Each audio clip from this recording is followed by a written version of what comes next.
आज वारी इथे एक चमत्कार बघायला भेटला. कुठला चमत्कार? नक्की पहा. आणि हो, माऊलीच्या पादुकाचं दर्शन घ्यायचं भाग्य आम्हाला सुद्धा भेटलं.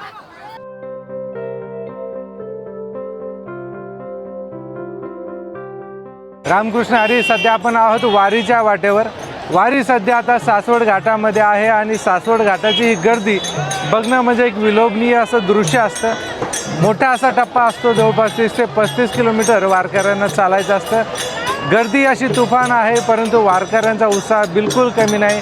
प्रचंड अशी गर्दी आहे वारकऱ्यांची. आणि या वारकऱ्यांच्याच आनंदात अजून एक आनंद म्हणजे सध्या जर तुम्ही सूर्याकडे पाहिलं म्हणजे एक वेगळं खगोलीय आनंद म्हणून आपण सहसा आपल्याला बघायला भेटत नाही, पण सूर्याच्या भोवताली एक कडा तयार झालेला आहे. तो कशा पद्धतीचा कडा आहे ते तुम्हाला दाखवतो. मित्रांनो, हे बघा, सूर्य तुम्हाला दिसत असेल.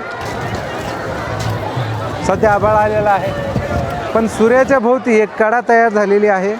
तुम्हाला दिसत असेल की नाही आहे, परंतु एक कडा तयार झालेली आहे. त्यामुळे बरेचसे वारकरी या कड्याकडे बघत आहेत, एक आश्चर्याच्या दृष्टिकोनातून बघत आहेत की नेमकी ही कडा कशी काय. सहसा पाऊस पडल्याच्या नंतर अशी कडा तयार होत असते, परंतु ही कडा कशासाठी तयार झालेली किंवा ही का तयार झाली असेल, सहभागी झाले जे वारकरी आहेत ते सुद्धा या कड्याचा आनंद घेताना आपल्याला दिसत आहेत. माझ्या पाठीमागे तुफान अशी गर्दी आहे. इकडली सुद्धा दृश्य तुम्हाला दिसत असतील.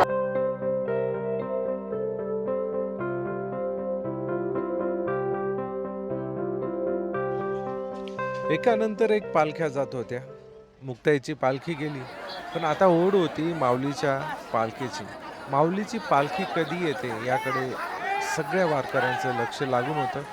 पालखी आल्याच्या नंतर आम्हाला सुद्धा त्या पालखीचं, त्या पादुकांचं आम्हाला सुद्धा दर्शन घेता यावं यासाठी हजारोच्या संख्येने, लाखोच्या संख्येने इथे समाज जमा झालेला होता, वारकरी जमा झालेले होते.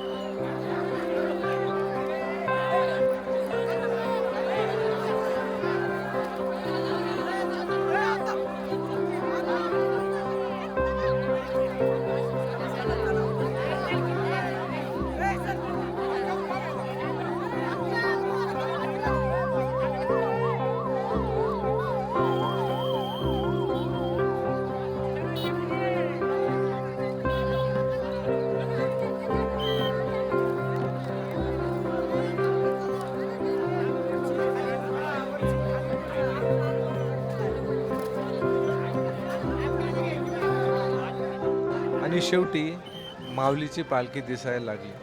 माऊलीच्या पालखीसमोर बऱ्याचशा बैलजोडी होती आणि मोठा पोलीस फौजसुद्धा होता. कारण सगळ्यांची इच्छा असते की आम्हाला सुद्धा माऊलीच्या पादुकांचं दर्शन व्हावं, यासाठी सगळे लोक तिथे येणार आणि त्यामुळे चेंगराचेंगरी होण्याची सुद्धा शक्यता असते.